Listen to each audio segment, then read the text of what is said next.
हर व्यक्ति का एक रहता है कि हम आध्यात्मिक में तो चाहते हैं, लेकिन हम भौतिक भी चाहते हैं, या हम एकदम से आध्यात्मिक में नहीं जाना चाहते अपने बच्चों को। हमें एक डर रहता है कि हमने भक्ति में बच्चे को लगा दिया तो कहीं मतलब वो, जैसे हमारे एक सोच होती है कि भाई वो कुछ कर नहीं पाएगा, कल को कुछ बन नहीं पाएगा, तो ऐसा भी रहता है कि ऐसा ना कुछ हो जाए। तो माँ बाप का, पेरेंट्स का रहता है सभी का कि वो चाहते हैं कि हमारा बच्चा थोड़ा भक्ति भी करे तो थोड़ा दोनों चीजें हो जाए। तो ऐसा हमें भी वहां पे लगा ये चीज, इसको लेकर के हम अपनी कमजोरी को लेते हुए प्रभु जी से बात किया, तो प्रभु जी ने हमें सारा बताया कि ऐसा नहीं है कि आप मतलब केवल उसको कुछ बनेगा ही या नहीं बनेगा, कम से कम भक्त तो बनेगा। और साथ में प्रभु जी ने ये भी आश्वासन दिया था कि ऐसा नहीं है, ये बच्चे की योग्यता के ऊपर भी डिपेंड करेगा, कुछ भी बनना चाहिए, ऐसी शिक्षा यहाँ पे दी जा रही है। और आपने देखा भी कि कुछ भी वो बन सकता है, चाहे वो इंजीनियर हो, चाहे डॉक्टर हो, अन्य भी उपाधियां। लेकिन अगर वो कुछ भी नहीं बनता है तो कम से कम भगवान का भक्त जरूर बनेगा।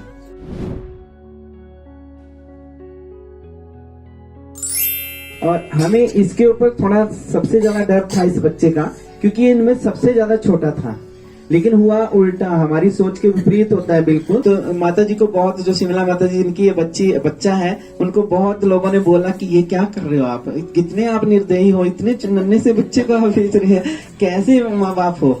लेकिन मैंने उनको थोड़ा डाइडस बनाया कि आप कोई बात नहीं, आपके 3 बच्चे हैं, हम तो अपने दोनों को भेज रहे हैं, आपके पास एक तो रहेगा, आप कोई बात नहीं आप भेजिए। तो जैसे कैसे करके भेजा, तो ये बच्चा सबसे ज्यादा स्ट्रॉन्ग निकला। ये जो जिसको हम सोच रहे थे कि ये रह पाएगा कि नहीं, इतना छोटा बच्चा था, तो ये बड़े अच्छे से इसने करके दिखाया।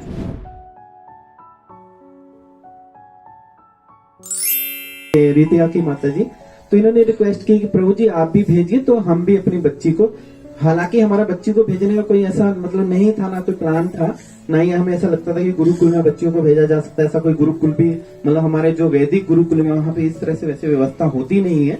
लेकिन फिर भी वहां पे ये सब कृपा है, हमारे मतलब भक्त बहुत कृपालु होते हैं, तो ऐसी व्यवस्था हमें मिली अपने बच्चियों को भेजने की। तो हमने जैसे कैसे करके भेजा, माता जी ने बोला कि आप भी भेजिए, तो मैं भी अपनी बच्ची को भेजूंगी। फिर हमने एकदम से प्लान किया इसको भी।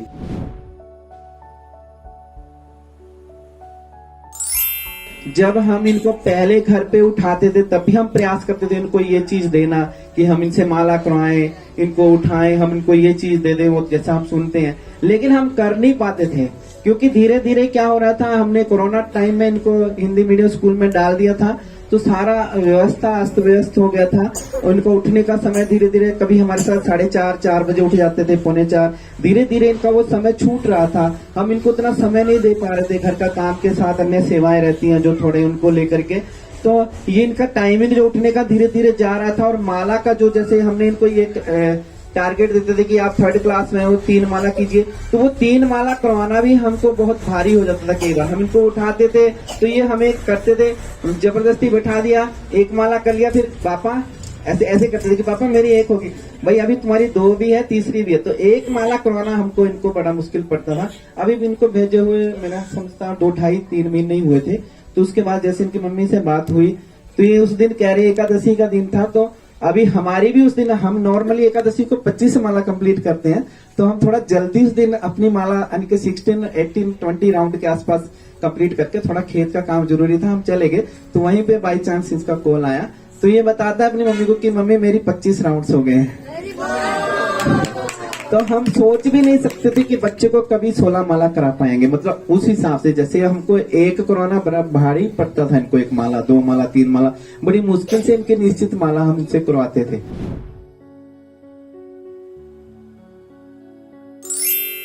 तो दूसरा, फिर हम इनको बताते थे कि बेटा ये नहीं खाना, वो नहीं खाना। फिर भी हम कहीं न कहीं ढील बरत लेते थे, थोड़ा इनके मामले में हम थोड़ा ढील छोड़ते थे कि बेटा चलो कोई बात नहीं, हम नहीं ले रहे, आप ये चीज थोड़ा ले सकते हो। मान लो कहीं शादी में जा रहे हैं, देखा कि वहां पे भले ही हम देख लेते थे कि प्रॉपर भोग नहीं हुआ है, पर लेकिन हमें ये बोल देते थे कि चलो हमने लहसुन प्याज नहीं डाला, तो हम थोड़ा बहुत इनको अलाउ कर देते थे। लेकिन जबकि हम जानते थे कि गलत है। लेकिन अभी उसके बाद फिर कुछ बात हुई, तो उस दिन श्री बलराम जयंती का दिन था।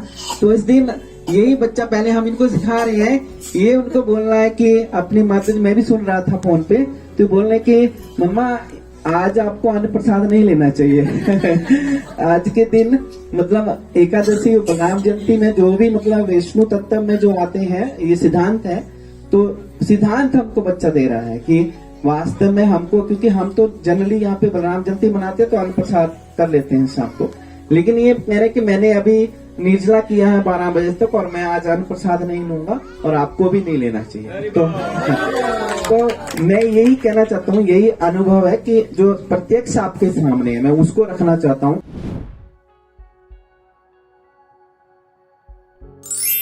हमें ये लग रहा है कि हमें सेटिस्फेक्शन ये हो रही है, हालांकि हमें हर चीज का थोड़ा सामर्थ्य रहता है, किसी चीज का नहीं।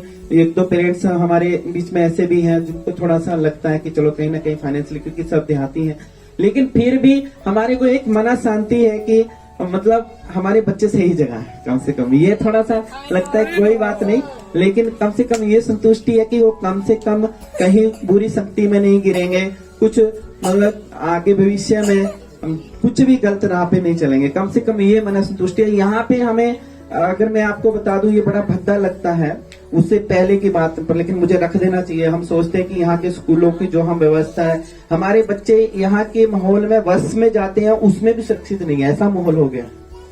तो मुझे बाद में ही कोई बता रहा था, ये बड़ा मतलब मुझे ये भी नहीं पता, शायद गलत होगा ये बोलना यहाँ पे, मतलब इतने छोटे बच्चे को बड़े बच्चे इस तरह से इस्तेमाल करते हैं कि आप उनको जाकर के ये बोलो, ये चीज निकल के आई थी। तो देखिए मतलब दिमाग इतना हमारा चल रहा था कि कैसे बच्चों को इस माहौल से बचाएं, कैसे निकालें, क्या पढ़ाई हो रही है वहां पे।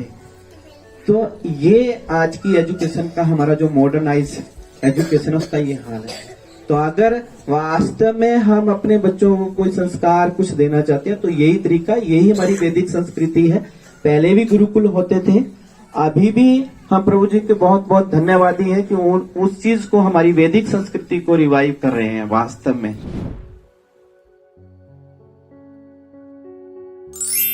मेरी बच्ची जो ये सिमरन है, इसको काका का जो हिंदी वाला जो अल्फाबेट है उसमें बहुत वीक थी, अभी पता नहीं ये रोना ना शुरू कर दे लेकिन मुझे लगता है वो समझती है, अब वो बुरा नहीं मानेगी, तो वो इस चीज को समझती है। तो इसको मुझे ये टेंशन हो रही थी कि ये हिंदी ठीक से पढ़ नहीं पा रही है और इसका मैं क्या करूंगा, कैसा इसको भविष्य दूंगा।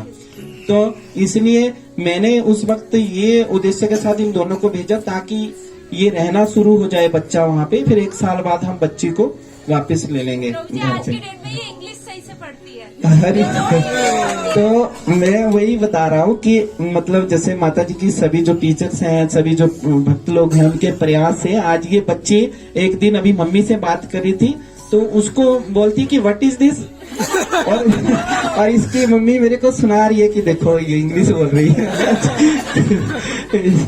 तो वही मैं देख रहा हूँ कि मतलब हिंदी से इंग्लिश पे जाना और मतलब कितना इम्प्रूवमेंट है, तो वो सब चीजें हैं। तो ये तो आपके सामने शख्स हैं, मतलब हम ये नहीं कह रहे कोई बनी बनाई चीज है।